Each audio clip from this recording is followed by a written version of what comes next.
एक कथा तो आपण माने निश्चय जानिथिबे जे तिरुपति मंदिर रे केश दान होई थाए। तेबे भक्त माने काहेकि करिथांती तिरुपति मंदिर रे केशर दान? कोन आपण एहार कारण जानते कि? तेबे चलंतु आज रो एही वीडियो रे आमे एने संपूर्ण भाव रे जानिबा। तेबे पौराणिक कथा अनुसार थरे माता लक्ष्मी भगवान विष्णु को छाड़ी पृथ्वी लोक को चली आसिले। आउ सेतेबेले भगवान विष्णु माता लक्ष्मी को मनाइबा पई पृथ्वी लोक को वेंकटेश्वर स्वामी नाम रे चली आसिले। तेबे एही नाम नहीं एक साधारण जोगींकर वेश को धारण करी प्रभु चली आसिले पृथ्वी लोक को। आउ पृथ्वी लोक को आसी एक उई हुंकारे बास करबा को लागिले।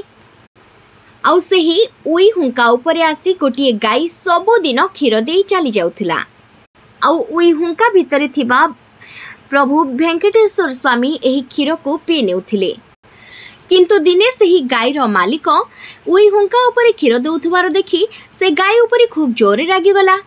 आउ राग तमतम हुई से धरिथिबा टांगिया को गाई ऊपर को फोपाड़ी देला। आउ एहा देखिबा परे वेंकटेश्वर स्वामी गाई को रक्षा करिबा पई गाईर आगो को चली आसिले। आउ जा फଳରେ कि तांको मुंडरे ही बाजी गला टांगियाटी आउ रक्ताक्त होई गले प्रभु।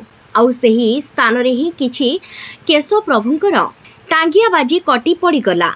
आउ जेतेबेले ए सबु नीलादेवी देखिले सेतेबेले से निजर केश को ओपाड़ी प्रभुंकर क्षत स्थान रे लगाई दिले। आउ तापरी तांकर क्षत भल होई गला। आउ सही समय रे प्रभु वेंकटेश्वर स्वामी कहिथिले जे मो पई तार केश त्याग करिवो तार समस्त मनस्कामना पूर्ण हेबो। आउ सेबेठारु ही तिरुपति रे एही परंपरा रही आसीछि एवं जो माने भी निजर मनस्कामना पूर्ण करिबा पई जानती सेमानकर मानसिक रही थाए जे मनस्कामना पूर्ण होई गले केश त्याग करिवे बोली। एही कारण जोगो तिरुपति रे अनेक भक्त लंडा हुई थांती एवं निजर केश को त्याग करि थांती। ब्यूरो रिपोर्ट जे न्यूज़ ओडिया।